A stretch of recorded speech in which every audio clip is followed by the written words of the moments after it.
Good morning, members. We have formed a quorum, and it's time to get started. Welcome to the PWSC meeting. This is an additional meeting for today.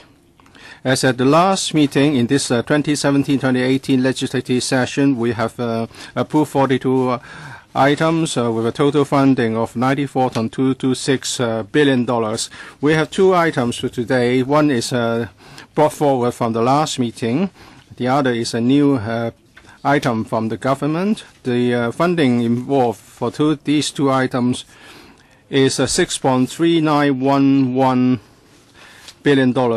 If these items are endorsed, then we'll have approved 44 items with a total funding of $100.6171 billion, discounting the funding for the land acquisition and computerization project, which amounts to $2.674 billion. We'll have approved a total funding of $97.9431 billion. Members, if you have direct or indirect pecuniary interest in respect of today's item, please declare the nature of your interest before you speak in accordance with Rule 83A of the Rules of Procedure. I would like to remind members about the requirements under Rule 84 of the Rules of Procedures in respect of voting when you have a direct pecuniary interest. Item number 123 PP.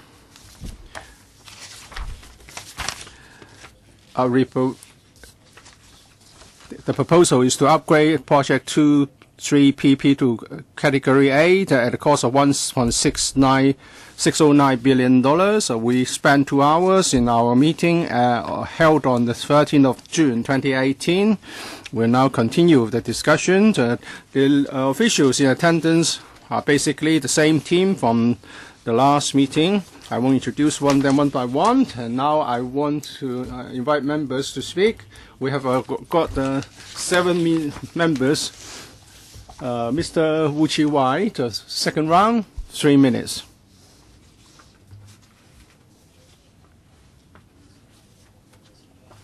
As it's been said,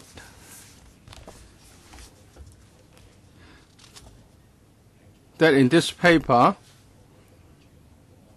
there is nothing to provide for the follow-up action to be taken in respect of this site of GPO. It said that the developer who purchased this site will be responsible for the demolition of the GPO building. I would like to know, in respect of previous land items, you have adopted you adopted the same approach. In that the existing building will be demolished by the new landowner, and then the funding item would not mention anything about the disposal of the existing property. Well, the auction will be carried out in accordance with the market system. I know you would adopt the market mechanism. Have we got any precedent cases? That is to say, you've removed the existing work unit, and then the land will be auctioned off with the existing building on the site. There are precedent cases. In 2017, we sold a site at the Murray Road car park. And the original car park building was also sold to the developer, and the developer then demolished the car park building. Well, if there's no controversy, of course there's no controversy. But we know that we agreed that the car park, Murray Road car park, will be auctioned as a land site.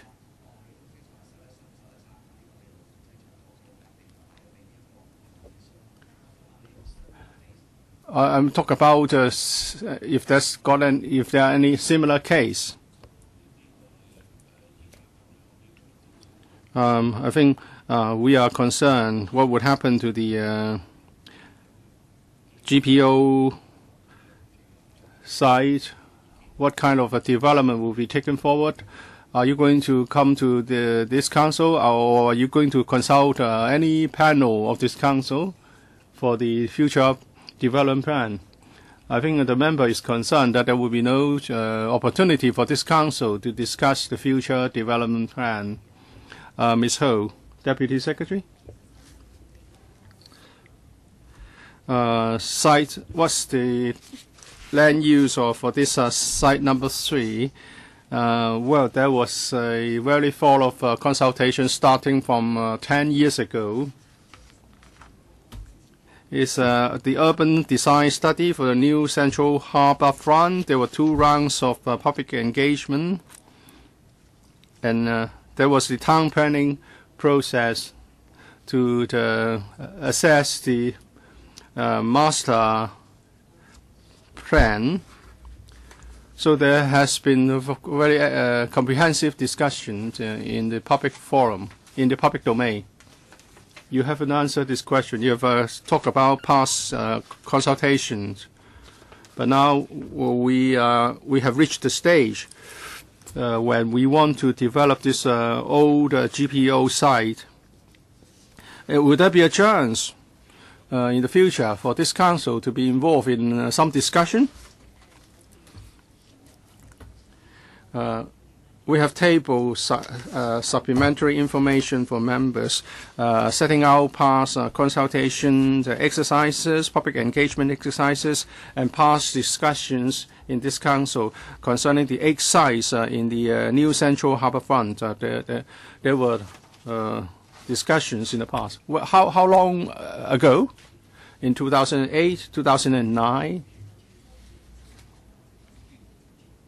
And as I've said, the town planning process also involves going to the district council for discussion.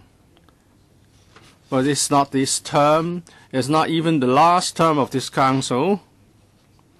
So members would like the development panel to put this on the list of items for discussion.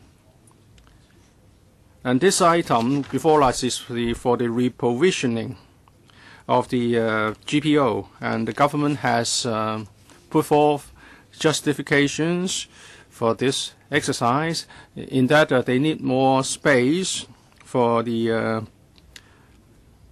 GPO to carry out its work. And this item is not really on the future land use of the existing site. I believe it would be more appropriate for this particular subject to be followed up by the development panel. Mr. Gary Fan, a 3rd round. I should be in my 2nd round. How much time? 2 minutes. All right. I want to follow up a question that I raised in the last meeting, and that is the justification for this exercise, and that is the vacancy rate of Grade A office building. I'm referring to R&V department statistics. 90%, 9.6% is the figure. And Ms. Ho, in Central, it's a 3.8% vacancy rate. It's lower than the average for the whole of Hong Kong. And then I will look at the statistics of R&V department for the 18 districts and the neighboring districts. And I'm talking about Sheung Wan and Wan Chai. Grade A building vacancy rate in the past few years has been on the rise. Wan Chai, 4.2%. From 4.2% to 7.9% last year. Sheung Wan in 2015, 3.2%. Last year, 2017, is 5.8%, which is even higher than Central. So perhaps the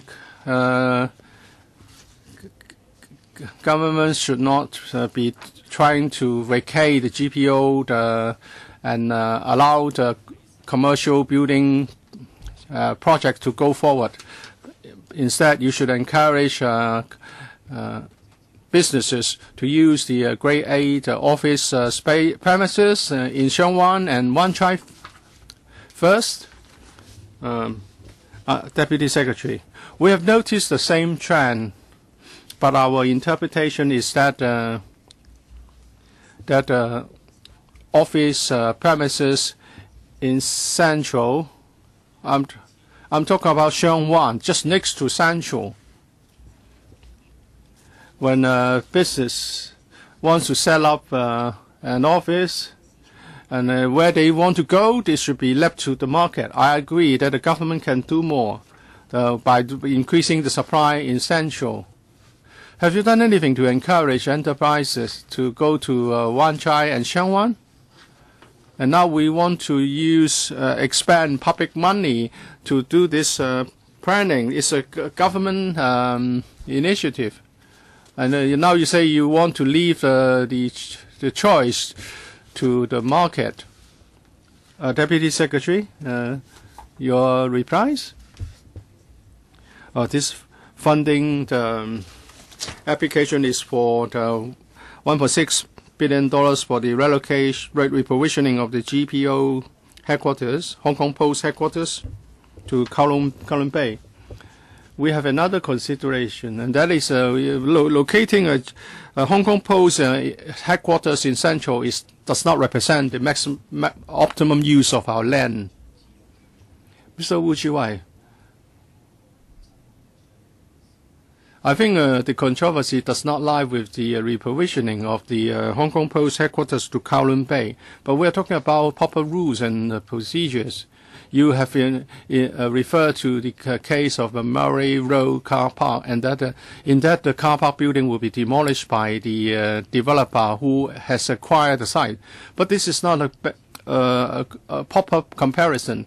We just want to reprovision Hong Kong Post headquarters, and at the same time, we also decide that the GPO building will be demolished by the future developer, so that this council will not be involved in any decision-making in respect of whether the GPO building will be demolished or not. Do we have a similar case according to the record? I talk about a precedent case. If you say this is a different case, I would say that the consultations in respect of Site 3 was very thorough. We followed all the procedures and the town planning process. So we have to respect this process. Mr. Wu, Chairman, what I'm asking is about the planning process in the past. Have you had any precedent cases like that? Because, yes, I understand that we agree to the reprovisioning of the Hong Kong Post headquarters, but then in the end, as to whether or not we should demolish the building and also how we're going to make use of this site, I think at least this council should be involved in that process instead of doing two things in one go, because I've never heard that this council, in approving such funding requests, would be making two decisions at the same time. Mr. Wu?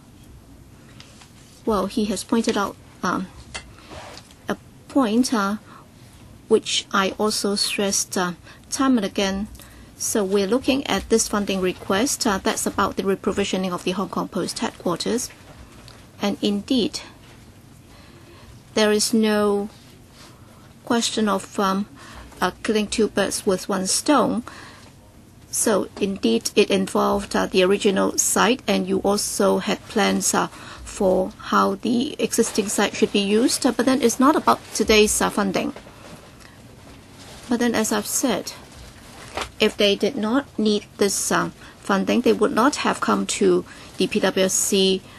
If it's just about demolishing the existing building and so on, they would not have come to this subcommittee for this. And if we need to discuss that, I think it's more appropriate for us to raise that at the relevant panel, and I'm sure you would understand that, because that's about the mechanism of this council in dealing with such issues, and the PWSC cannot take the place of the development panel in deciding on the future use of the existing site for the GPO.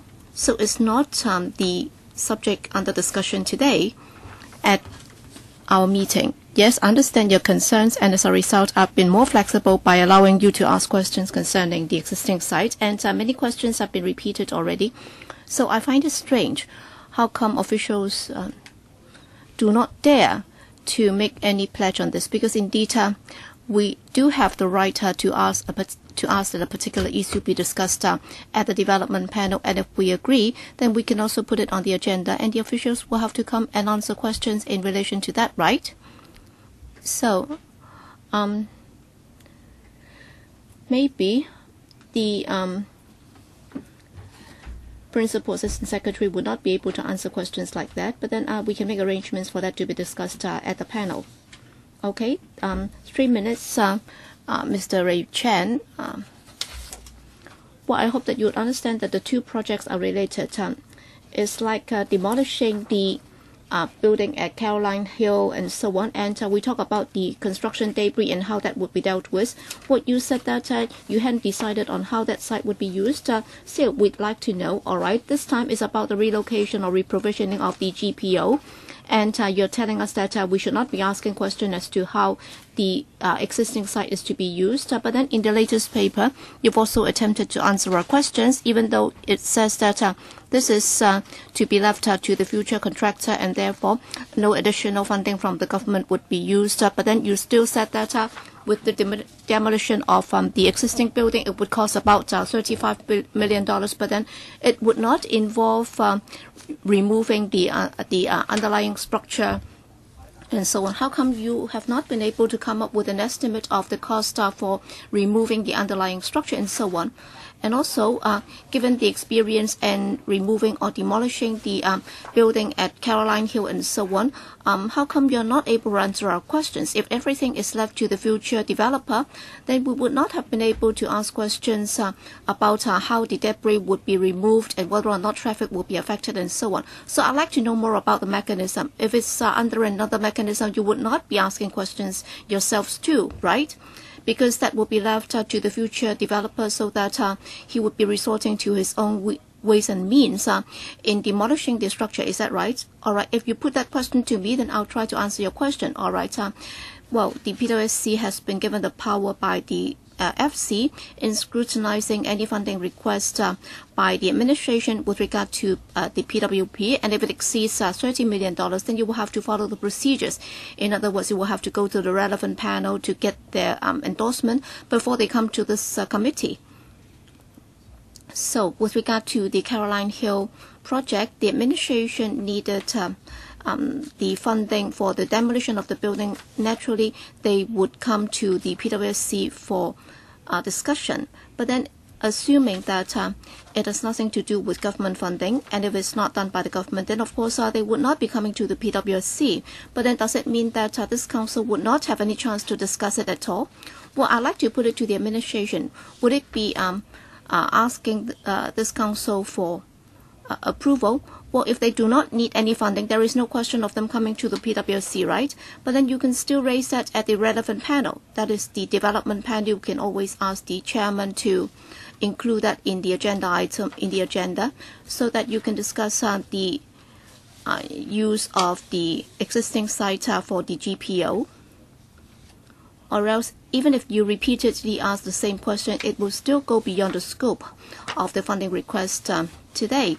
Is not that related, because yes, the paper did touch on that. We are talking about the reprovisioning of the Hong Kong Post headquarters. It doesn't mean that we can also scrutinize the future use of the existing site, and it's also not the objective of the paper today. It's like what Mr. Wu just said. We cannot kill two birds with one stone, because that would go beyond our terms of reference in dealing with the future land use of the existing site, because we're not the town planning board, and we are not given the power to deal with that. All right, please do not complicate my question. Well, they've told us that that would include $35 million, but then that would not include the underground structure. So what does that mean? So in terms of the amount of money, well, can the administration answer the follow-up questions from Mr. Chen? So Ms. Winnie Ho. Deputy Director of Architectural Services. With regard to the demolition of the building, recently we got the bids. It's about demolition of building, and it's very familiar to members. It's about the Caroline Hill building. So we used the site area of the Caroline Hill, and we did an estimate on that basis, because we understand that members would like to know the figure.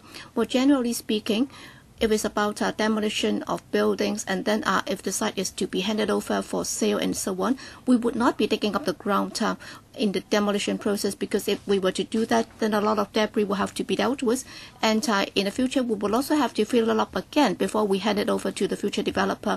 That would cost a lot of money and manpower, and also in terms of the traffic impact, that would also be more complicated. So we'd like to leave it to the future developer, so that the developer would be looking at the future development, so that he'll decide as to how the underground structure would be dealt with. So normally we'll be removing the superstructure only instead of the underground structure, so that the estimate would not include the cost of removing the underground structure. That's the reason, right? Yes. Okay. Mr.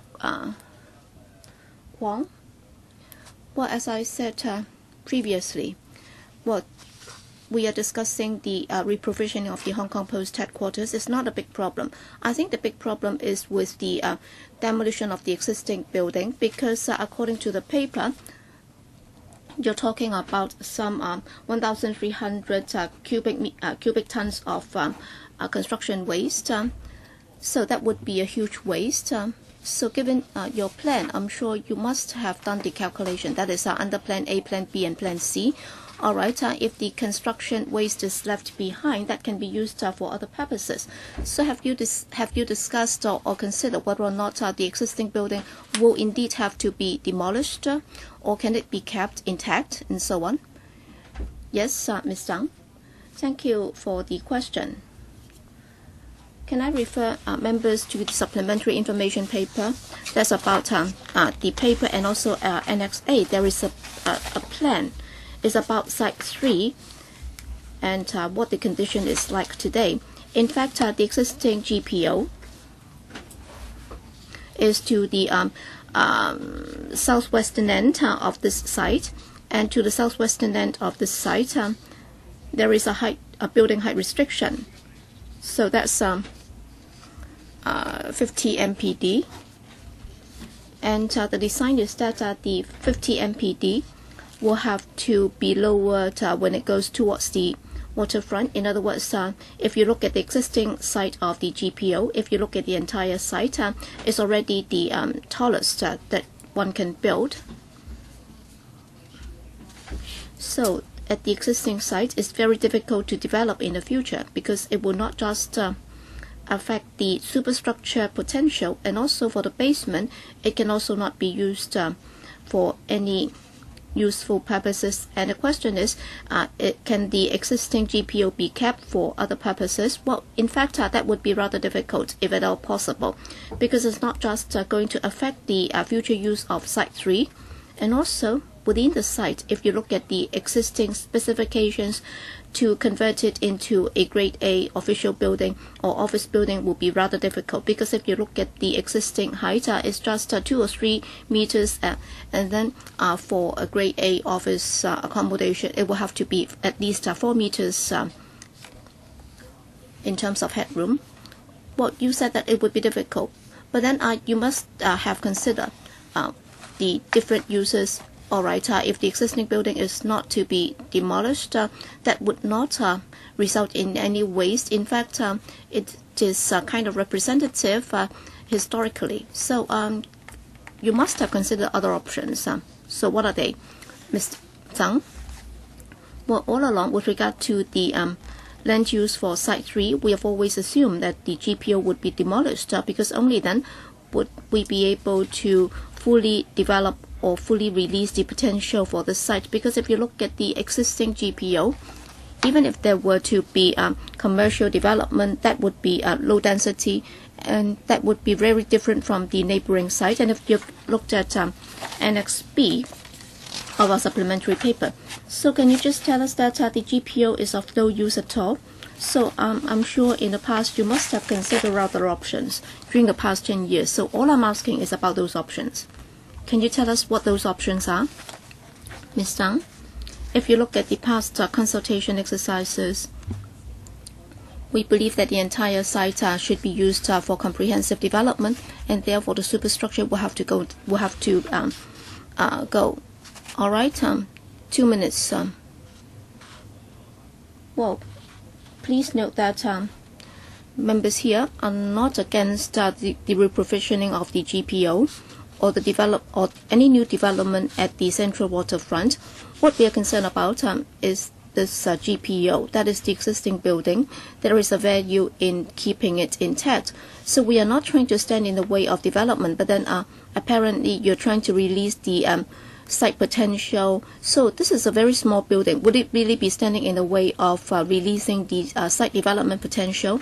So you will have to convince us why you will have to tear it down. Is it that you will lose a lot of grade A office accommodation? Last time you have not been able to tell us that.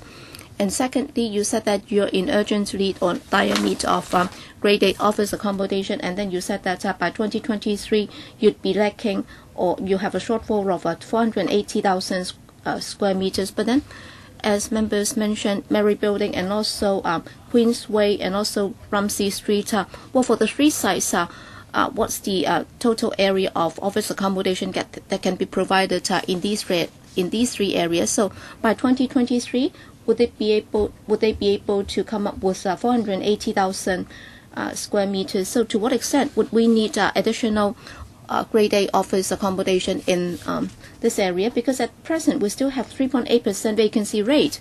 So do we still need this site instead of following the voices of the community that the building be kept? Yes, Under Secretary. Well, let me put it this way. As the PAS and the Deputy Director have said, well, during the past 10 years, we have already done a lot of public engagement exercises, and we're trying to achieve an effect with the development of Site 3. And if we do not remove the GPO, and if we cannot touch the underground area, we will not be able to achieve the desired effect. In fact, there are also some building height restrictions because we have to adopt a step profile. And also we are actually talking about the most valuable part of the site, and if we cannot do anything about it, then we'll not be able to achieve the desired effect. Then what about the redevelopment of Queensway and so on? How much space can be developed? Well, we have talked to our investors and so on. We have asked them why they have chosen a particular site. For example, it's like this HKCEC. Why have they chosen Wan Chai instead of other areas? Of course, they have their own considerations. So we have Mary Road and Rumsey Street. They are all located in Central. So can you give us the specific figures? Well, Mr. Hui, you will have to be more patient. You have to allow them to answer the questions. I've been very flexible with you because I've allowed you to overrun on your time. So please do not speak while they are talking, because we don't want to have people cross-talking. You're actually wasting our time. So given the fact that you had a specific question, you'd like to know for the 3 development areas in Central, how much office accommodation can they provide? So that's about the area of grade A office accommodation. And if they're not able to give you an answer today, then they can supplement it later in writing. Okay? Chairman, actually, I'd like to supplement on what I said just now. Well, for the figures, I'll see if my colleagues can provide them later. But if you look at the trend, according to the investors and enterprises that we have talked to, they said that with regard to grade A office accommodation in Central, the demand is very keen.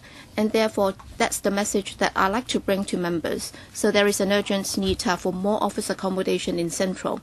Okay, so please see if you can give the figures that members have requested just now.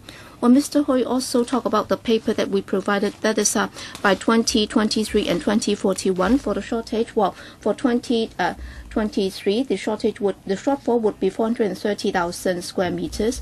We have already taken into account the several areas that Mr. Hui referred to just now. That is about the Rumsey Street and also Mary Building and so on. And also for Queensway Plaza, well, that that would provide about 93,000 square meters. And then for Mary Road car park is about 43,000. And I don't have the figure with Romsey Street. We can supply the figure later. Next, Fernando Zhang. Speaking for the third time, 2 minutes. Chairman, we are having a discussion on the relocation of the GPO, the Hong Kong Post headquarters, and it's proposed that the GPO building, that is not the existing building, will be demolished for future development.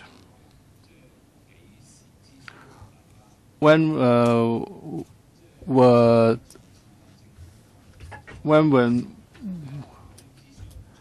were we consulted?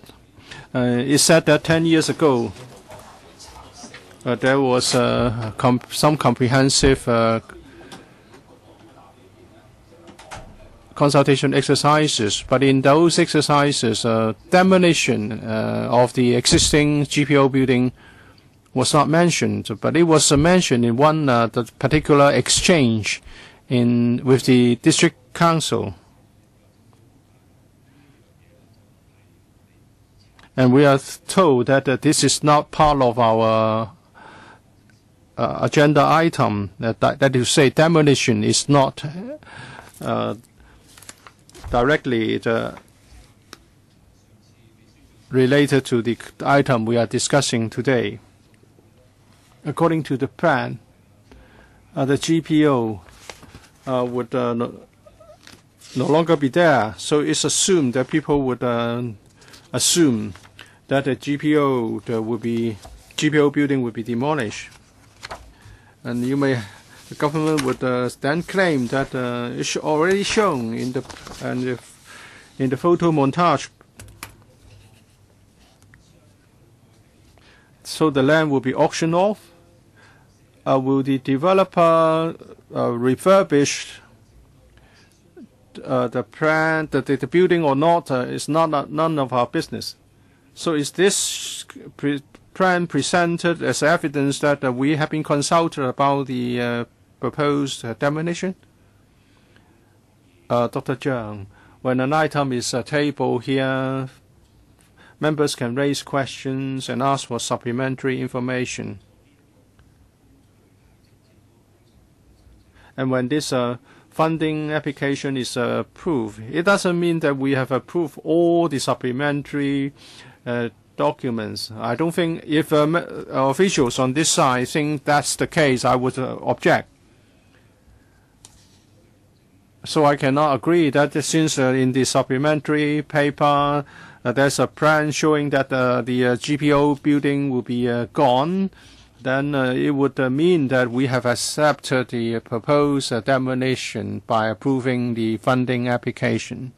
Well, I agree with you, Chairman, and I thank you for your clarification.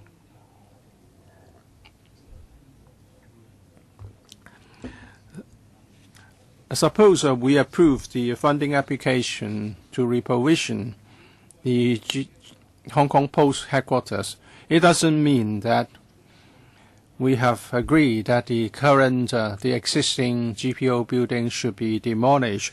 The buildings are still very functional. They are in good conditions. It's an iconic building in Central.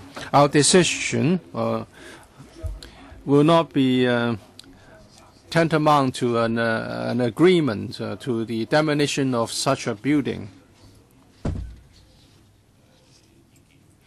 Dr. Zhang, you have expressed your position, which I think is shared by some other members. But please note that the funding proposal is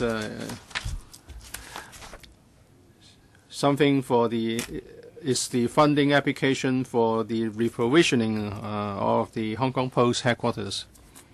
Whether in the future the old GPO building, existing GPO building will be demolished or not is a policy matter, and according to our rules, policy issues should be discussed in a council meeting or in a panel meeting.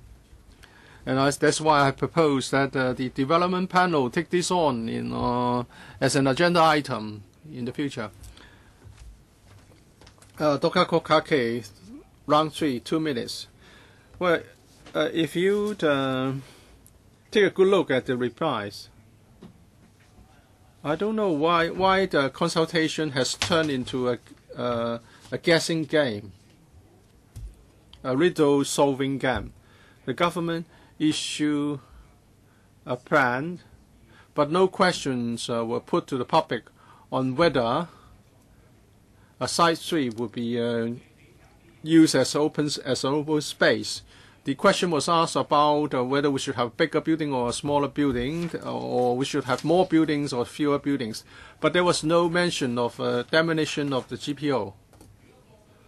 Well, you are supposing that people would be able to know that by looking at the plan. Well, if they were all architects, perhaps, but you didn't put that question to the public, and you said that when we were asked by the district council, we did give the answer. Well, this is really shameful. Since when has the government become so evasive? It said it was endorsed by the Town Planning Board in 2009. Well, from many different on many different issues, the government can change tack and make an about turn any time and reverse past decisions, and that's why we have no confidence in the government. And as the chairman has put it, why can't they just consult us before demolition goes ahead? And they have failed to provide an answer to us. So let me ask this again. Well, you should have asked, or you should have consulted the council first before you make the decision to demolish the existing GPO building, right or not, right or wrong. Well, we did all the consultation. I have a very specific question. Well, how did you inform the public that it would be demolished? Well, there was sufficient time allowed in the second stage of public. One of the emphasis is on culture preservation. What's the wording you use in consulting the public in respect of the demolition of GPO? There was nothing. So how can you call this public consultation? In stage 2 of the public engagement design, we have a building the concept that we should respect the cultural element. If at that point people thought that the GPO building should be preserved, or it had a big cultural significance, they should have said, well, there are a lot of ifs. If you're honest, we wouldn't have asked you so many questions, and you were very evasive. You didn't mention the exact wording. As I've said, if all of the respondents were architects and town planners, they would have known. If you were honest, why didn't you put an explicit question to them? And that is, why didn't you mention in the consultation, or in the so-called in-depth consultation, why didn't you mention that the GPO building would be demolished? Maybe I can ask the Deputy Secretary to supplement. Ms. Ho. Thank you for your questions. Officials on this side did not actually take part in the public engagement, but we have been looking up the past records. We have not concealed anything. We have no intention to conceal anything.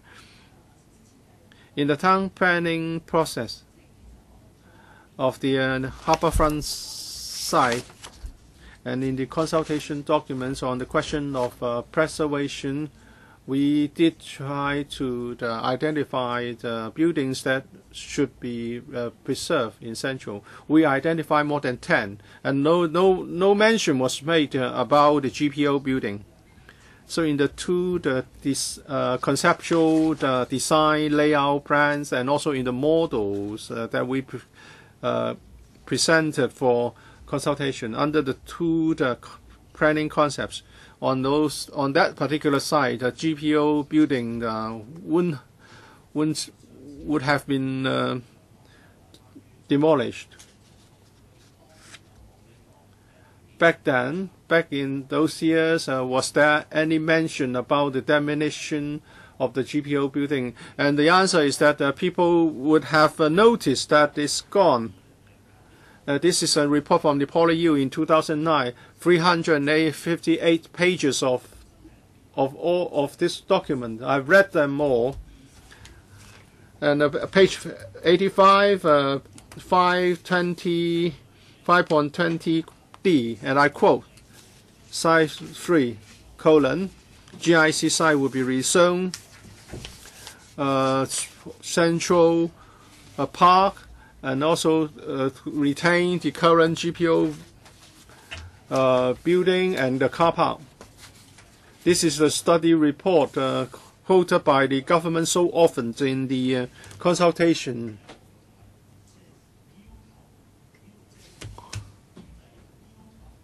This report is a report that requests for the preservation of the GPO building, and now you are asking for funding approval to demolish the GPO building. What kind of logic is that? Thank you for your question. We have noticed the same document. It's from Mr. Xu Woxing. Mr. Xu also participated in the 2 rounds of public engagement exercises, and he also gave written submission to us. The main views of his submissions are as mentioned by the member. We received very few submissions on the GPO building. So are you trying to conceal something from us? You mentioned there was no will asking for the preservation of the GPO building, and as a matter of fact, some did ask for preservation. You said it's in the minority. How's the judgment made that it's in the minority and not in the majority? Well, there was no concealment. It didn't mention anything. Let me remind members, now that you have put questions and I've asked the officials in attendance to respond, you should be patient enough to hear the reply. And if you interrupt the officials, I will have to ask the official to repeat the answer. I will ask the Deputy Secretary to answer the question now. Thank you. Well, Mr. Xu Woxing did give his comments in the second PEE, and out of the 64 written submissions, his was one of them, and for the remaining 63, there was no mention of the GPO at all. And within the community, with regard to the retention or otherwise of a particular building, there are divergent views. We understand that, we respect that too.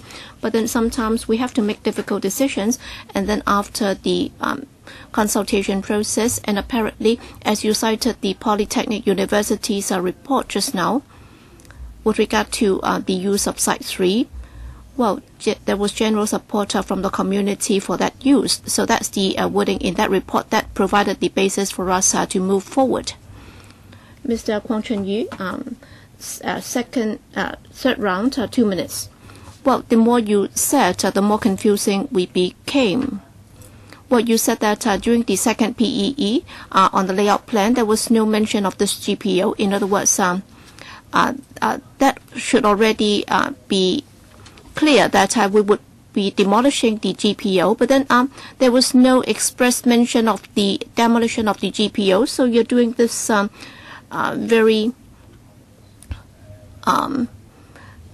you're trying to conceal the fact that you would be demolishing the GPO because there's another, and so we've been asking time and again whether or not you would come back to us for further advice with regard to the demolition or otherwise of the GPO instead of doing this in one go, because at that stage you just try not to show the GPO in order to show that the building would go. So that's what you said just now. Well, I've repeatedly said this. If you think that this is a very important issue, that is about the GPO and how the site should be used, I think it's better to raise this at the relevant panel, and I'm suggesting that you should raise it at the development panel so that there can be a proper discussion of the item. Because today we simply will not be able to find a satisfactory answer for members, and indeed that's not the issue under discussion today. So officials, anything that you'd like to add in response to members' comments? Well, Chairman, I was just asking if they would be coming back to this council again for consultation with regard to the future of the GPO. So, Under Secretary, can you answer the question?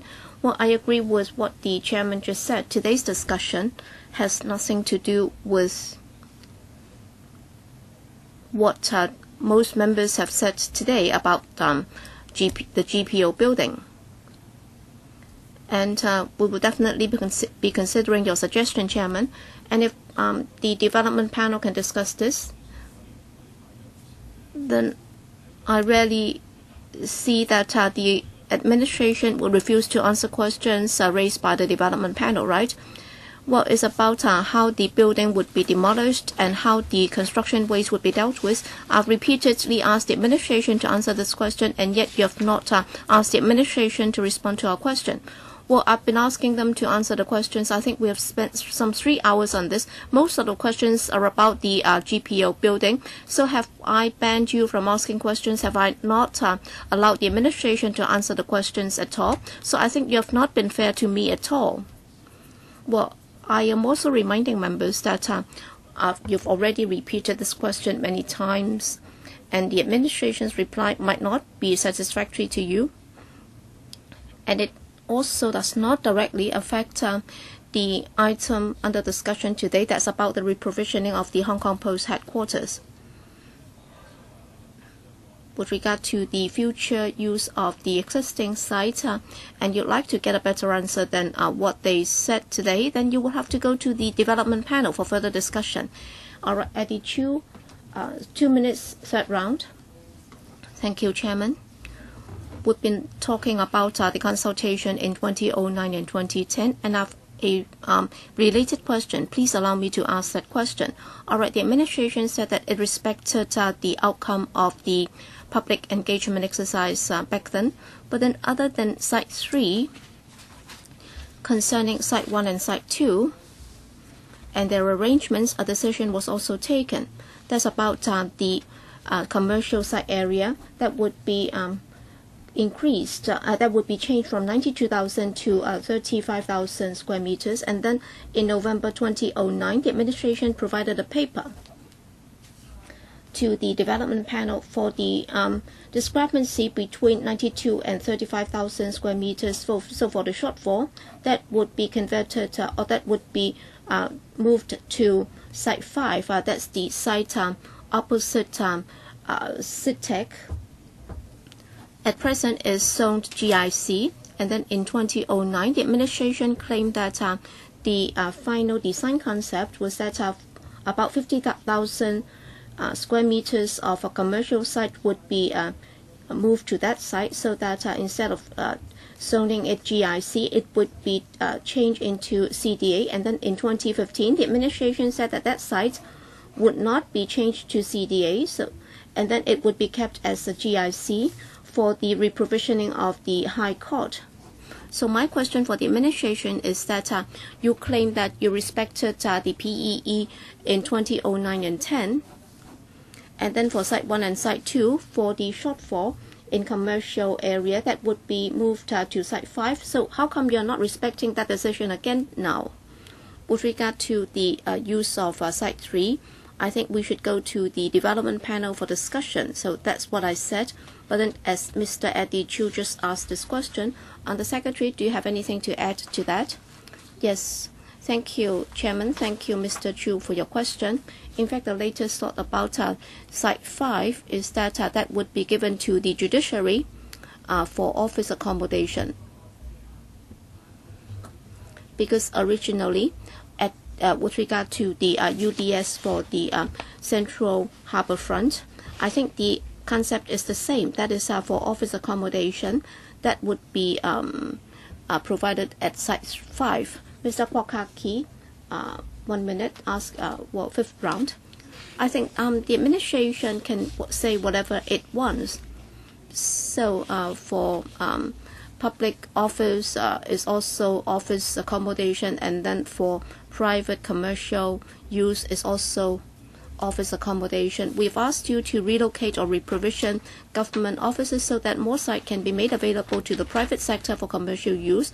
Well, I'm not having any qualms about how they use the site, but then you're actually affecting some public buildings that the public would like to enjoy. Well, for Murray Building, it's about several years older than the GPO, and the administration also made a decision to keep it. And of course, I'd like the administration to do the same for the GPO. But then you said that you'd be going to the development panel for discussion, but then I can provide you with some information. Once it's included in the land sales program, well, the developer will be bidding for it, and they will be demolishing it without coming back to us.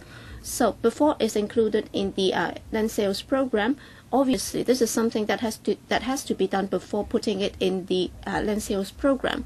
So whether or not the GPO would be demolished or not, I think they should come to us before that decision is taken, because once it's included in the land sales program, nothing can be done about it, and the building will go, obviously. Yes, Under Secretary. As the Honourable Member said, of course, for anything that has to do with development, that can be discussed at the panel, but then we will have to follow market practice and the existing mechanism. We can't say that for private development and so on, we'll just ignore it. Well, I'm not trying to reason things out with you, because as the Chair just suggested on behalf of members, that before you tear down the building, you should come back to this Council for further discussion. So all I want to know is whether or not you do that, or else you cannot blame members for asking the questions time and again. You haven't answered the question at all. So can you repeat your answer that you're not coming back to us for further discussion, right? Yes, Deputy Secretary. Yes, thank you, Chairman. Thank you, Member, for your question. As to which site will be included in the land sales program, because every year when we would put sites in the LSP. Well, Deputy Secretary, all I'm asking is before you put it in the land sales program, will you come back again? I'm not asking you when you'll be putting it in the LSP. So before you do that, will you come back to this Council? All you need to do is to answer that question. It's very simple. Well, as the Chair just said, if members would like to know how Site 3 will be used in the future, then we can consider it. All right, if you say yes, then we will be prepared to accept it. We will not be arguing with you. Chairman, you will have to ask her to answer the question, because this is very important. Well, if you can raise it at the development panel, then no, Chairman, because we might not be as fast as when they put it in the LSP. Because under the Financial Secretary and the relevant bureau, they can always make the decision to include it in the LSP. They can do it faster than we discuss it at the development panel. Yes, Deputy Secretary. Thank you, Chair, and thank you, Member, for your question. As to which site will be included in that LSP is a decision to be taken by the government. With regard to 2018 and 19, if you look at the land sales program, well, that has been announced a couple of months ago, and Site 3 has not been included. And as the Chair just suggested, if members would like to discuss the issue at the relevant panel, then we will absolutely respect members' decision. All right, Chairman, my motion is like this. So, Chairman, can you write on our behalf to the development panel, and then Ms. Ho, the Deputy Secretary, has already promised that before a decision is taken by the before a discussion takes place at the development panel, the administration will not be putting Site 3 in the land sales program. Have I interpreted it correctly, Ms. Ho? Chairman, I cannot make that promise today. All I can say is that the fact is Site 3 has not been included in the 2018-19 land sales program. Well, all I'm asking is whether or not I've interpreted it correctly. Chairman, I'm summarizing your request with members' request. I don't want to be bogged down in that argument with the administration. I think all you need to do is to raise that with the chairman of the development panel. They'll have to make that promise, or else even before we have a chance to discuss it, they can always include it in the land sales program. Well, she has already said that it has not been included in the 2018-19 land sales program. So I hope that the Secretary will make it very clear in today's minutes. I repeat it once again, the administration has not objected to the request by members that before a decision is taken on the GPO's future use, the administration will not include it in the land sales program. Well, the administration did not say that, but then in reality, it has not been included in the 2018-19 land sales program, and if you want to discuss it at the development panel, and if you can do it as quickly as possible, then you can go ahead with that. Well, will that be sufficient time for us to discuss it before you put it in the land sales program? You have to do it as expeditiously as possible. But then the decision is not with me. Is a decision by the chairman of the development panel. I think it's on the shoulders of the officials opposite us. So can you allow them to answer the question? Ms. Ho, Chairman, I think it should not be me answering the question as to which site should be included in the land sales program and when it would be included. Is decided by the senior management of the administration, not by me alone. Chairman, what I'd like to say is that she has not given that undertaking, so you should understand why members have been asking this time and again. Well, in fact, all I'm saying is that that has not been included in the LSP yet, and if you'd like to discuss it as soon as possible, if you'd like to know the future use of the GPO, well, at the development panel, you should raise it as soon as possible. You should put up a request that the development panel put this on the agenda. Well, you can ask questions for another 10 hours, and Ms. Ho will only be telling you what she has already told you. He may not be able to tell you whether it's a yes or no answer to your question. Ms. Alokin, 1 minute for the fourth round. I know the Undersecretary know how to resolve this. We want to preserve the GPO building. I have seen in this report, it's not a minority view. Some of the major proposals, there are only 4. It's from Mr. Zimmerman, an alliance on town planning, and the British Chamber of Commerce. How can you interpret this as a minority view? Yes, these are major proposals. And in this report, it mentioned nothing about supporting the demolition. So can you act in accordance with this report? Ms. Ho, any response? Thank you for your questions.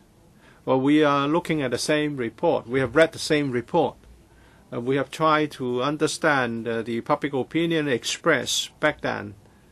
And according to the findings given to us by the PolyU, Most respondents supported the two design plans so that the Site 3 can be used for CDA development. Mr. Gary Fan, fourth round. For a minute, I have been talking about paragraph 7 and whether it's reasonable to relocate the current GPO, post office headquarters, and whether there's a need to do this. In our dialogue with the officials, we have been putting questions along this line, and there was long-term planning on the part of the government for more business districts, and that's in the 2030 plus study. And the vacancy rates have been on a continuous rising curve.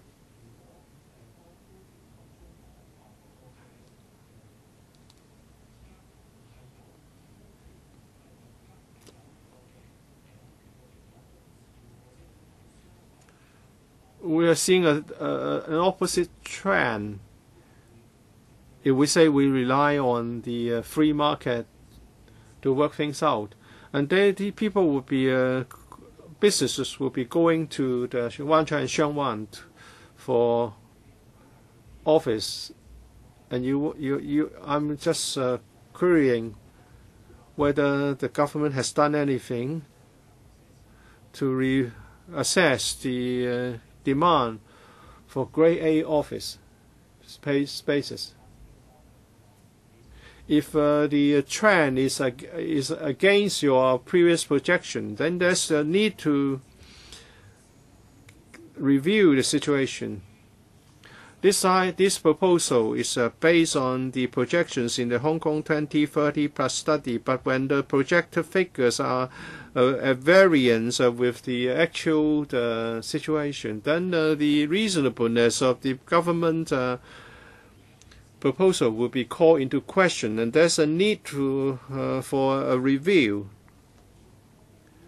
Deputy Secretary, thank you for your questions. The vacancy rate of a Grade A office building in Central is 3.8%, a very low level according to market players. There is a natural vacancy rate. You cannot ask that it should be 100% occupied. You have businesses, offices moving in and out. The 3.8% is a very low vacancy rate. And Grade A office in Central is very special. It's commanding a rent of $120 per square foot. But we thought that other Grade A buildings might be able to be used as a replacement, but no. Even in Kowloon Bay, it's 38. What about Wanchai and Central? 7.8%, 8.9% of vacancy rate. Why can't they take the place of Central Grade A office?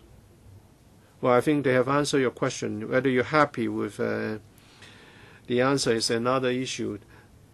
It's been said that the Grade A offices in Central command a very high rent, and they cannot be replaced by other business districts. I think we have been repeating a lot of questions about the GPO building, but this funding application is for the relocation of the Hong Kong Post headquarters. Members have repeatedly asked for a discussion of the future development of the existing site of Hong Kong of GPO building. I would like you to make a suggestion to the chairman of the development panel. After the meeting, I would relay to the chairman of the development panel that there is such a keen interest of PWSC members. But I think it's up to the chairman or the panel to decide what other items should be put on the agenda of the panel. But I believe that there will be an agenda item in the future for a discussion of the GPO building, and I would like to see this happen sooner rather than later. All right, Mr. Chu Hoi-dik, fourth round, 1 minute. It said that the High Court development in Site 5 is an equivalence for office development. This is wrong, because back then the government stated that in the rezoning exercise from GIC to CDA, there will be the discussion of this site, and now the hotel development was also proposed. So the Deputy Secretary was wrong in saying that that was equivalent to office development. In 2016, there was a planning brief on Site 3 discussed by the Town Planning Board. Well, I would like to know the legal effect of this planning brief, which was discussed by the Town Planning Board. Thank you, Mr. Chu, for your question. The 4 area was to be transferred from to another site in order to increase the 4 area, the GFA. In 2016, the Town Planning Board endorsed planning brief. It was done under the Town Planning Ordinance. When the future developer embarks on the development of Site 3, the developer would have to submit a master layout plan to the Town Planning Board. And this master layout plan would set out the development of to be taken forward on the Site 3, and the developer would have to comply with all the requirements in the planning brief. Mr. Hui Chi-fung, fourth round, 1 minute. Today we want to preserve the GPO building. We talk about the historical and preservation value. In 2007, in the first round of public engagement, and there's a document for people to express opinion, and the mention was made about the Starry Pier and the Tsim Sha Tsui. But there was no question on the preservation of historical building in Central. Maybe at that time it was considered too young. The buildings were considered too young. But at that point, you didn't expect this building to become older, 40, 50-year-old, 10 years down the road. I'll give you an example. In 2009, when it was announced that the historical buildings in Central will be preserved, but Murray Building was only 40 years old.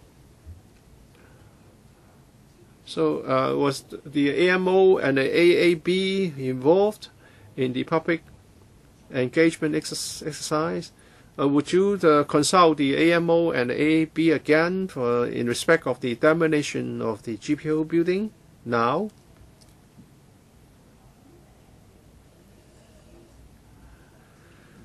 I understand the views on the GPO building.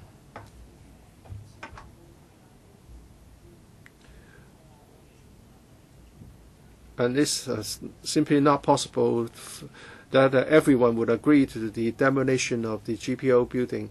But before the OZP was approved, we did go to the Central and Western District Council, and the motion was endorsed, did you go to the AAB, Antiquities Advisory Board?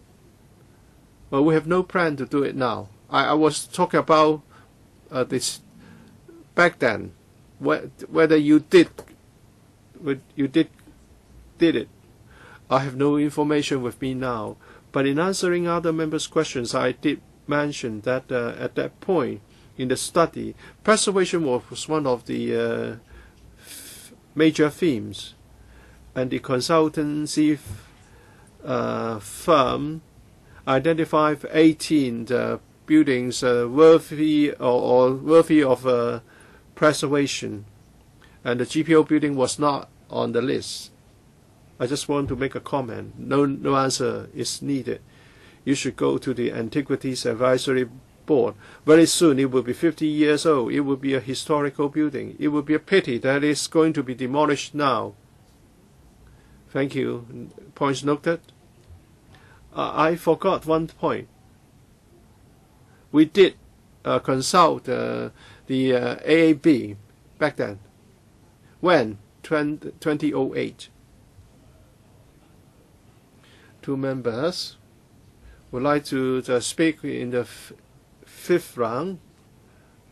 Last time, I received it in the last meeting, a motion under paragraph 32A of the PWSC rules of procedure.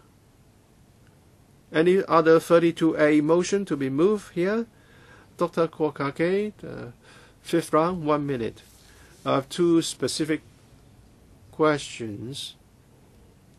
The controversy centers around whether the site should be used exclusively for the Grade A offices. In the consultation back then, the GFA was suddenly cut drastically, and 2 major developers, Sun Hung Kai and Henderson Land, were involved. Was there any pressure exerted by the developers? The site was not very controversial. No historical site would be affected, but maybe the rental value of the 2 developers there would be affected. And now the site was to be used for exhibition, and Site 3 was sacrificed as a result. And I have a question for the ASD. The GPO takes up a small part of Site 3. I want to know the exact figure. And it said that technically the GPO building cannot be reserved, and yet we can still meet the target of office spaces set by the government. So can you get your professional advice that it is technically not feasible? And if that's your view, then I'll pass it on to the Hong Kong Institute of Architects so that they can include that in their future publication. All right, I think you've already raised a question, so can I ask the administration to answer the question? My question is, as a professional architect, how come you can be so sure about this? That if we keep the GPO, you would not be able to meet the original planning target in terms of office accommodation provision.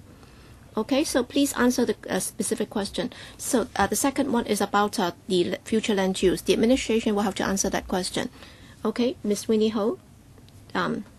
DD for the ASD. All right, I'll try to provide an answer to the question with regard to the site area. For the existing GPO, when we look at the total GFA, is about 19,000 square meters. So for the site area, sorry, I don't have that information with me.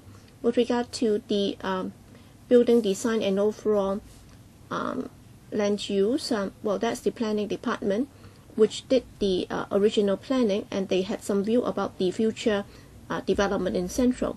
So my question has nothing to do with planning. So according to the administration just now, in terms of architectural development, you cannot take care of both the GFA while keeping the GPO intact. So can you confirm if the answer is correct? Well, I think the main consideration is about the entire site. Well, I'm asking about professional advice because the administration requirement is very simple. So whether or not it can be kept, you will have to come up with sufficient GFA. And as you've heard from the Deputy Secretary, she'd have to make up for the shortfall. And there are many ways to achieve that. And therefore, what you need to do is that whether it's technically not feasible for the GPO to be kept. Ms. Ho? Thank you, Chairman. Thank you, Honourable Member, for your question. According to the information that I have with me, for the existing building, if we were to increase the GFA, there would be some constraints when compared to the overall planning for Central, even though I don't know the parameters. So for the future GFA that can be provided, definitely if you tear it down, you'll be able to provide more GFA. As to whether or not you can top up the existing building to increase this GFA, well, there would be some small room for additional loading. But then when compared to redeveloping it by tearing it down, of course the GFA for the latter would be larger. So can you make a comparison? So can you provide the figures? And also for the second part of the question, that's about the site area, or that's about site 2. Yes, thank you for your question. I'm looking at a paper that was in 2009 when we issued to this council. So we talk about the study findings with regard to Site 1 and Site 2. Well, some individuals and groups indicated that they'd like to have low-density development. Well, for the individuals and groups, were they related to developers, for example, Designing Hong Kong, and also professional groups? Well, Designing Hong Kong asks you to keep the some other buildings, and you refuse to do it. So please do not cross-talk. Okay, so please give the floor to the Deputy Secretary, the MTRCL, and also some professional associations like the Conservancy Association and so on. Okay, next, Mr. Chang Kwok Kwan, first time, 4 minutes.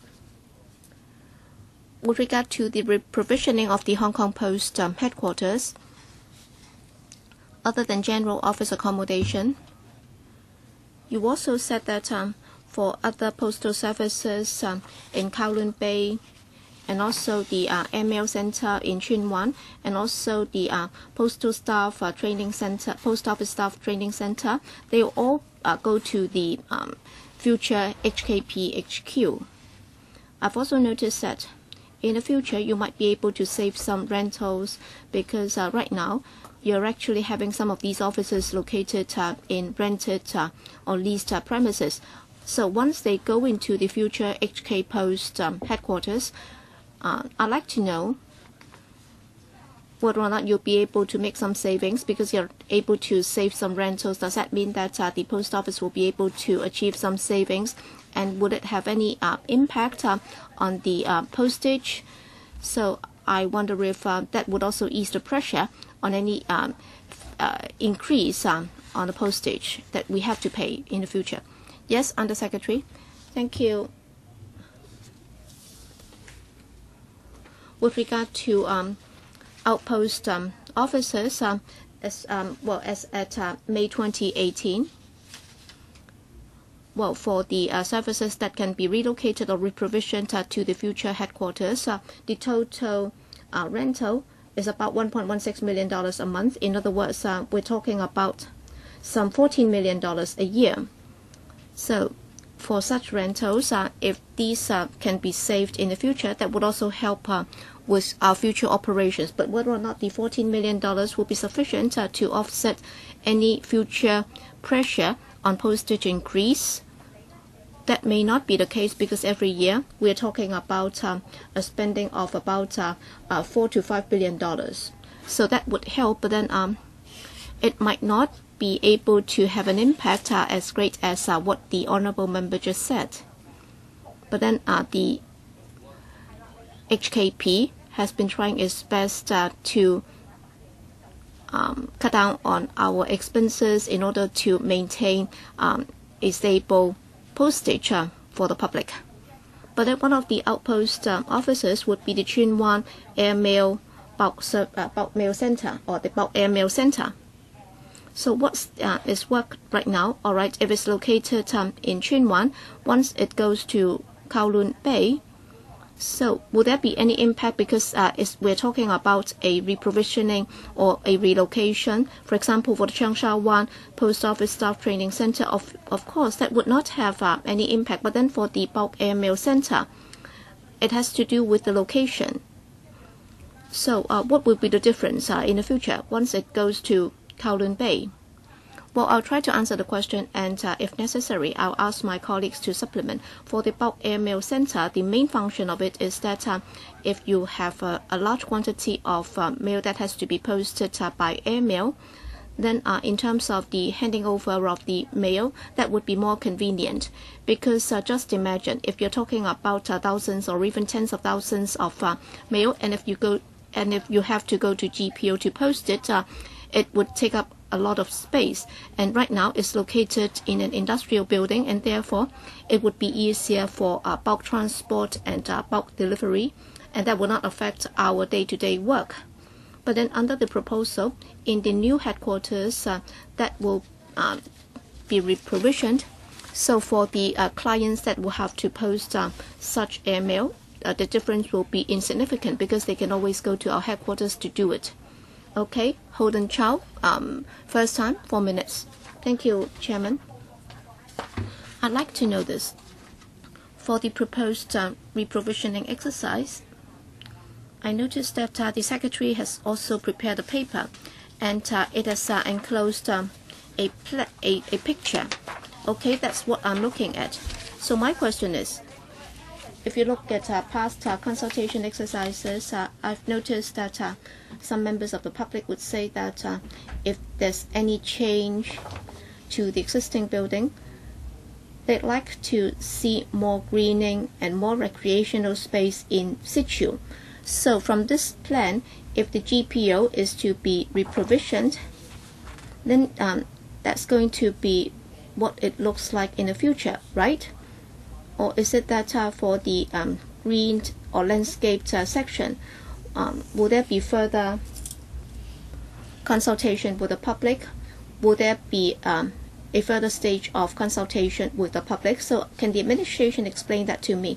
Second, when I look at this, as I've been following this for some time, that's my observation. And according to the paper, you said that by 2023 to 2041, for grade A office accommodation, there would be a shortfall in GFA, and that would be up to 480,000 or even 1.06 million square meters, and therefore you will have to build more grade A office buildings in order to meet the shortfall. I can understand that. But then I've also noticed that there are some in the community who have made it clear, or they kind of feel that the GPO is part of our collective memory, and therefore there is a value to preserve it. So is there any room for maneuvering? So once it is reprovisioned in situ, given the fact that you're going to build an office building, is there any way that you can keep part of it, so that for the past GPO, well, with its history and also with its past operations, is there any way that you can preserve it in situ, so that people will at least know that the GPO was once located here?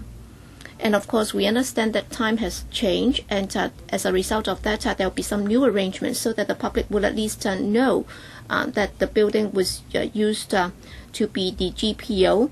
Or even before the reprovisioning, can you make some arrangements so that it's like history education for the public, so that they at least know that in the past it used to be the GPO? So will that be considered? Yes, Deputy Secretary or Under Secretary.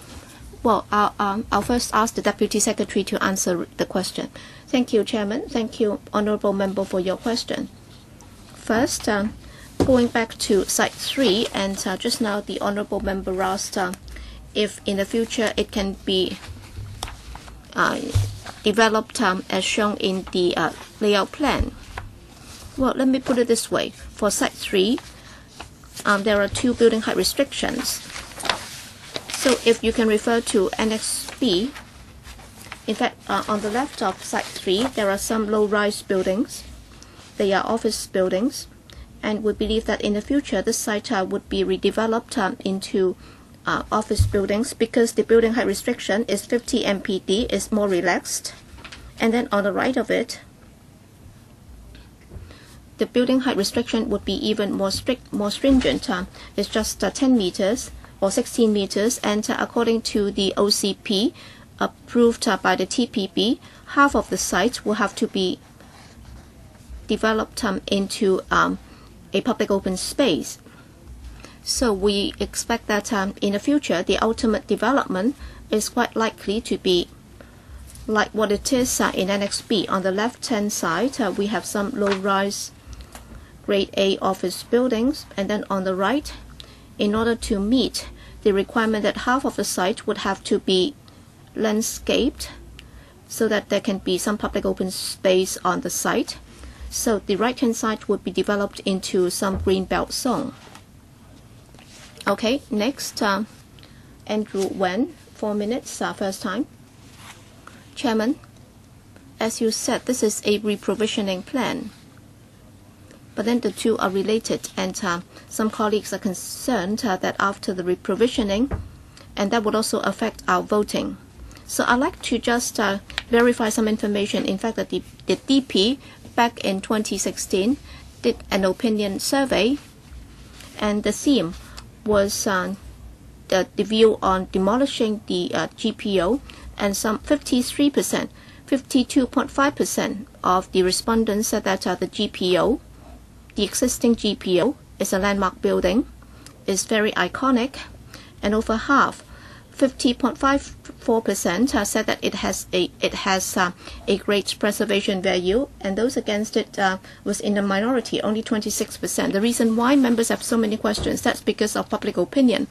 Of course, I understand that as the Undersecretary said, there were different rounds of PEE, or public engagement exercises, and the general public was not very much involved in those. So my question is, after the reprovisioning, with regard to the existing GPO, are there any alternatives other than demolition? For example, you can top it up, you can also redevelop it so that you can increase or reduce the GPA. So other than developing the superstructure, can you also go underground so that there can be more basements? So what is the difference? So can you tell us that? Yes, Undersecretary or Deputy Secretary?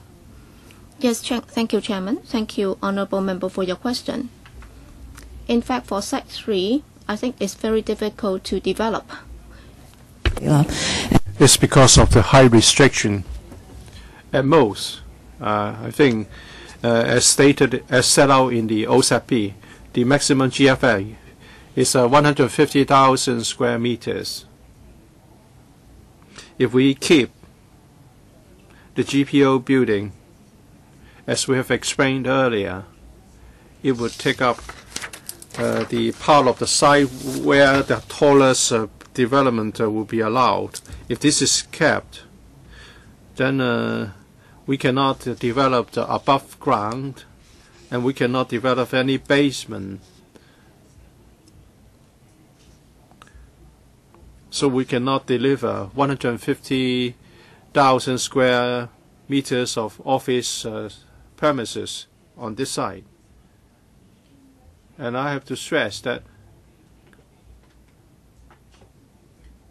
the OSAP allows a maximum of 190,000 square meters, and this is already a drastic decrease. We understand this site is important, and we should not go for the maximum degree of development, and we should make it available to the public to a great extent. We don't have an agreement on whether the existing GPO building should be kept, but the government has taken into account different factors, and we believe this is the balance.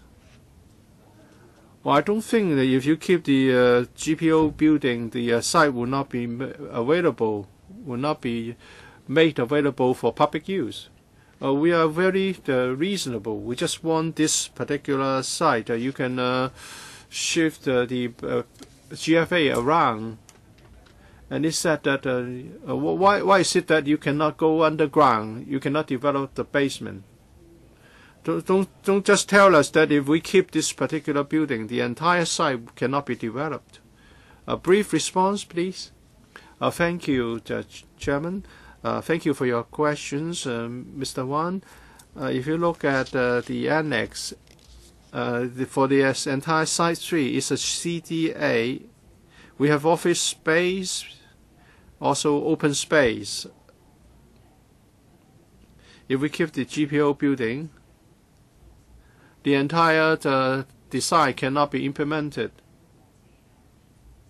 and the development potential of the site will be affected as well.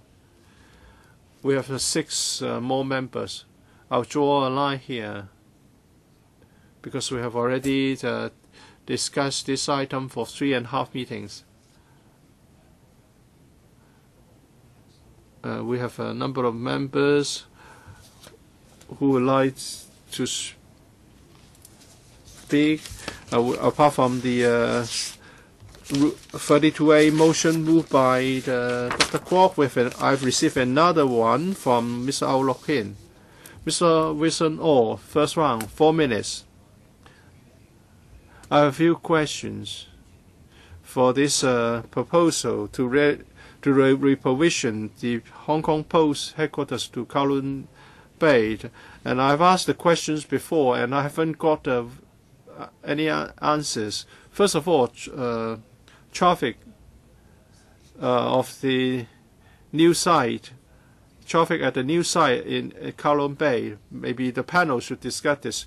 There will be another CBD in Kowloon Bay. Traffic remains a problem.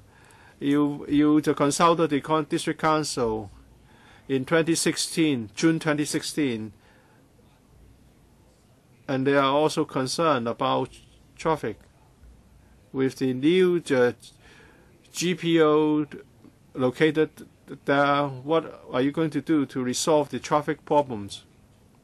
And there's another document saying that comparing the GFA of the existing GPO building and the new one in Kowloon Bay. You have the so-called operating area, general operating areas 9190, and in the new building 10,610. Have you make the optimum use? And why don't you also move the speed post, the delivery office in Lei Yue Mun to this site? But you are going to relocate the bulk ML center from Tsuen Wan to this new GPO. So why don't you select or relocate the Lei Yue Mun facility to Kowloon Bay, and instead you decide to relocate the bulk ML center from Tsuen Wan to this new location? What are the criteria for selecting the post office facilities for the purpose of reprovisioning? Well, when we are not generating a lot of traffic during the peak hours, so this particular exercise will not create additional traffic problems. And we have different ingress and egress, and inside the new GPO building there is sufficient space for loading and unloading. We'll ensure that our operations will not affect the traffic in the vicinity. On the question of GFA, the core ratio that of the new development will 5.19, which is close to the maximum, which is 5.2. We don't have any potential to add more GFA. And within a 10-minute walk, there are many car parks from, and there are some vacancy both for weekday traffic and weekend traffic. And I like to see if Mr. Leung, Postmaster General, has got anything to supplement. I've talked to Mr. Orr over phone about the Lei Yu Mun facility of post office. That's for speed post deliveries, both for mail and parcel for Kowloon East. We have leased an office from the housing department. We understand there is a big demand for car parks in that district. We have tried to just cut the number of parking spaces we need so that we can keep the leased car parking spaces to the minimum. We are working on this. Mr. Christopher Chung, 3 minutes. I've heard many pan dams raising a query why the Grade A officers have to be in Central instead in Kowloon Bay or Wan Chai. As someone who is in the financial sector, the Central is the CBD of the financial center. The Hong Kong Exchange is in Central, SFC is in Central, the lawyers and accountant firms and our consultants are mostly located in Central. So for my sector, moving to another district from Central is going to be a problem. There's a shortage. I've been leasing offices in the Exchange Square and Hong Kong IFC. The rent has gone up to more than $80 per square foot, and I don't want to move to another district. There's a severe shortage. Shortage of office space is going to affect our competitiveness.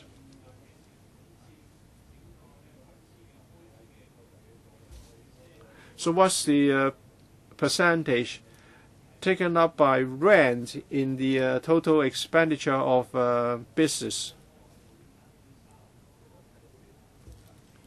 And how do we compare in terms of rental for the office, Grade A office vis-a-vis Singapore? Well, I would relay the comments of Mr. Zhang to my colleagues. And as for the request for data and figures, we have to take a look. And we are also mindful of the comments made by the Audit Commission. The SFC wants to acquire its own office. We suggested that they could move to Kowloon Bay, and they said that Hong Kong is an international financial center, and they should be in Central to reflect our status as a financial hub. So the government should do more to resolve the shortage problem. A number of members would like to speak, but they are not here. So let's proceed to the 32A motion. Both of them are not with us. I'm sorry. Then this cannot be dealt with. All right, members, do we endorse this funding application? And that is in respect of PWSC 2017-18 number 31. With those in favor?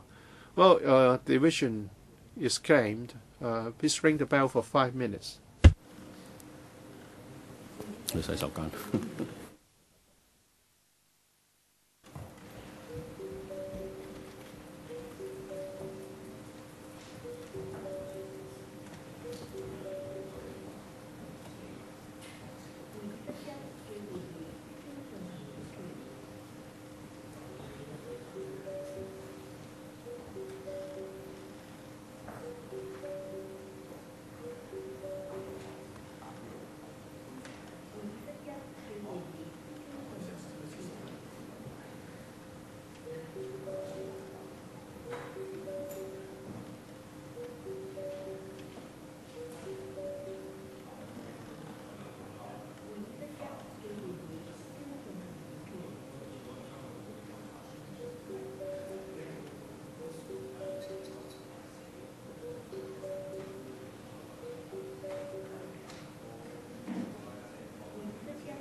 各位頭先呢，因為原底有兩個32。We had 232A motions moved without notice, but the two members who's sponsoring the moving the motions were absent. So now I will now put this to the vote. Do we agree to the this item to reprovision the Hong Kong Post headquarters? That is paper PWSC 2017-18, number 31.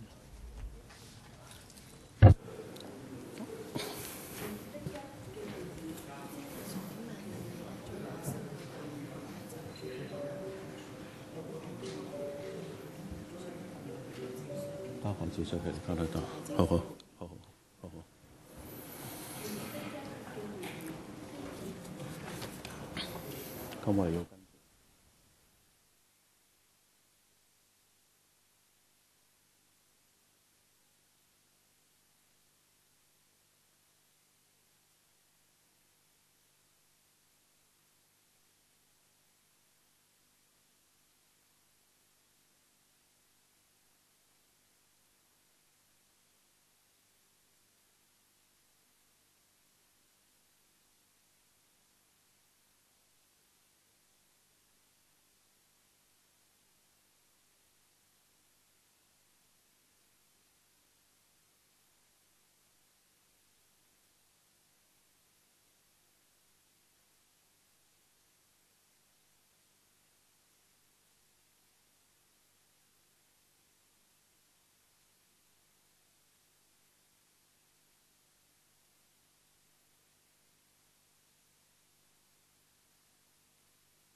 各位而家要表決嘅。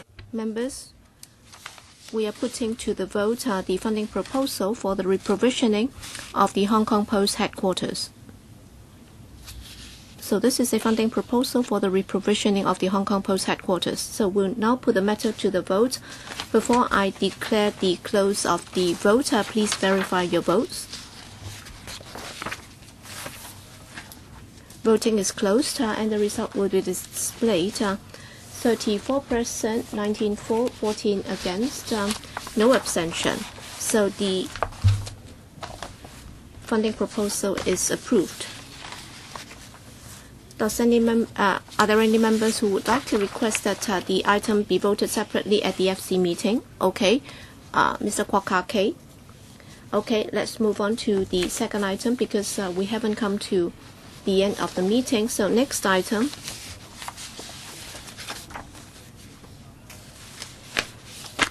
So that's about that's about 69 GI, provision of air traffic control facilities to support the third runway at the Hong Kong International Airport. 70 GI, provision of aviation weather services facilities to support the third runway, and also 176 BF, provision of fire services facilities to support the third runway.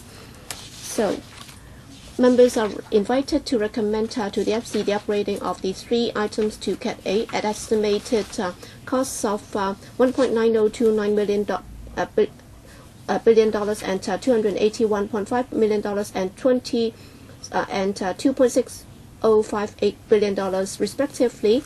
And members discussed that at the panel meeting on the 28th of May, and that's the Economic Development Services panel, and members supported the administration. And to answer members' questions, we have quite a sizable team here, and the list is before members, and therefore I don't propose to read out all the names here. And some members have already pressed the button to speak. The first one is Jeremy Tam, speaking for the first time, 4 minutes. Thank you. Chairman, I've read the papers, and I've also talked to the administration on some of the points. I'd like to verify just a few points. First, with regard to the proposed workstations for ATC facilities, well, they would not be using the existing design. So I'd just like to verify this. So they would not be using the existing system, the contractor for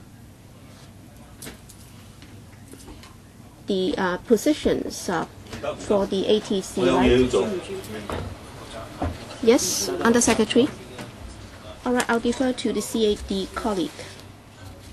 Who is to answer the question? I'll try to answer the question, Chairman. Thank you, Chairman. Thank you, Mr. Tam. So, what's your name? Ms. Linda So. All right, Deputy Director General of Civil Aviation. Yes, to answer Mr. Jeremy Tam's question, in simple terms, the answer is yes. Because since the last panel meeting, we have looked at the post, and after our discussion, the CAD is of the view that if we were to adopt the integrated approach, that would be better for the new ATC tower, because there are some advantages in terms of control efficiency and also the overall ATC operation. I think in terms of the cost effectiveness is better. So we'll be adopting the more advanced approach, and by adopting this more advanced integrated approach, in fact, we'll be using the government's procurement regulations so that there will be another round of tendering exercise before we engage the contractor. All right, the next question is about the surrounding radar system. All right, it's been in use for 10-20 years, and therefore it has to be replaced. But then by integrating all the equipment in one building, well, for the outside radar system, the same question is that once it's replaced, how would it work with the existing Raytheon system? Will there be interfacing problems? So it all boils down to this. That is, well, for the existing radar system, so you will not be bound by the existing system, and therefore you will have to go for the Raytheon system again. Is that the case? Can I confirm it? Yes, Ms. So. Thank you, Chairman. Well, a simple reply, that is, as Mr. Tam just said, for the radar system is to receive and to monitor the signals from the aircraft, and therefore that has nothing to do with the existing Raytheon system, AD3. So we're talking about two separate systems, and therefore in our procurement, we will follow the existing government procurement mechanism so that there will be a public tendering exercise. What I'm concerned about is that after the replacement, okay, it works this way, all right. For the entire radar system, it involves different components, and of course, for the radar system and the Raytheon system is part of it. But then what I'm concerned about is that after the replacement, the different components will have to interface with one another. Will there be problems? So as a result of that, will that result in some data not being able to be retrieved? For example, will Raytheon make it difficult for the government? For example, for the workstation at the ATC, will the workstation refuse to provide certain information? What I'm concerned about is that, well, you'd be held by the neck by Raytheon in terms of your future procurement of the new system. Well, Mr. Tam can be rest assured, because for such interfacing, there are some international standards to follow, and therefore the CAD staff are very professional. We'll be engaging some experts to help us with the design and procurement. They'll be giving us professional advice, and therefore in terms of the interfacing, the problem that Mr. Tam just said would not arise. Please rest assured about this. Dr. Kwokaki, 4 minutes. I don't know why we can be rest assured, because at the Public Accounts Committee of this Council, because of the the ATC system, we had a very lengthy meeting. Well, within the CAD, is very chaotic. I think that's the consensus of the community. It's totally out of control. And just now, the Deputy Director General said that we can be rest assured. How can we be rest assured? You spent billions of dollars on this Radian system. What we can see is that there has been no improvement in terms of the landing and departure time of aircraft, and for the frontline staff, including the pilots and so on, they said that it's been very disastrous by adopting this new system, and only a handful of places are prepared to use that system. Most advanced airports would not be prepared to use it. So this is a complete chaos. And still, just now you said that you'd be going for public tendering. I don't know what people are going to do in the tendering exercise. Well, what we have seen is that CAD staff had been doing outrageous things in the procurement exercise. All right, despite the shortfall of the Radian system, they still decided to adopt it. So you cannot reassure us. And also, please review the paper. You never mentioned the disastrous decision you took last time and how you're going to remedy the situation. You just kept saying this. You did not mention it in the paper. And also, the third question is for the Undersecretary. Well, for the third runway, it did not get the authorization or mandate from the public, and whether or not you can complete it, whether or not aircraft can take off from the third runway, whether it's the Hong Kong officials or the mainland officials, they just said that, we'll just wait till it's completed, and then we'll see if aircraft can take off from the third runway. So my question is, well, while we are putting more and more money into it, from the time when we took the decision to now, how much more evidence have you been able to gather? And how much more documentation have you managed to get to reassure the public of Hong Kong that the third runway can indeed see aircraft taking off from it, so that you'll be able to increase the landing and takeoff of aircraft? So how can you increase the capacity of the airport? And also, when you said that you'd like to get $141 billion, you did not give us all the figures. And now you said that you'd be getting some $4.7 or $4.8 billion from us. So for the $4.8 billion and also for the $141 billion, so is the $4.8 billion included in the $141 billion that you asked for last time?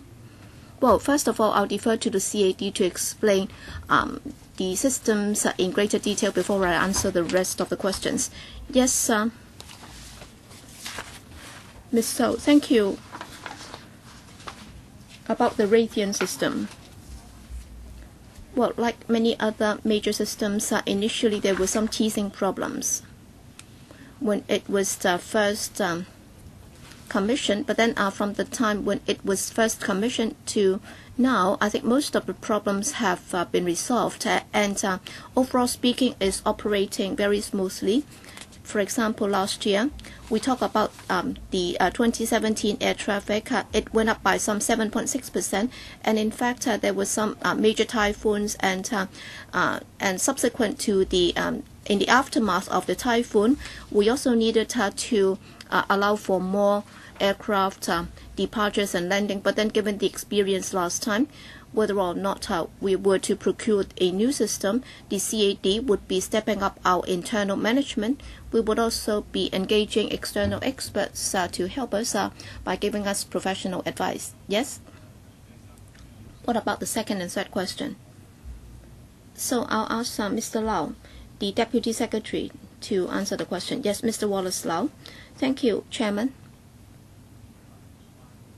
Well, for the 102 flights per hour, well, on many occasions we have already explained that, well, that's the agreement that we reach with the mainland authorities and the Macau authorities. And after the decision was taken, well, through press releases and so on, we've been able to provide a progress report to the public. In July 2017, in fact, there was a tripartite collaboration agreement with Macau and the mainland authorities. There was an MOU signed with regard to how we would be collaborating So studies have been undertaken and we've been giving an account to the public on a regular basis, and therefore I dare to say that for the 102 flights per hour, well, that's been the target amongst the three governments.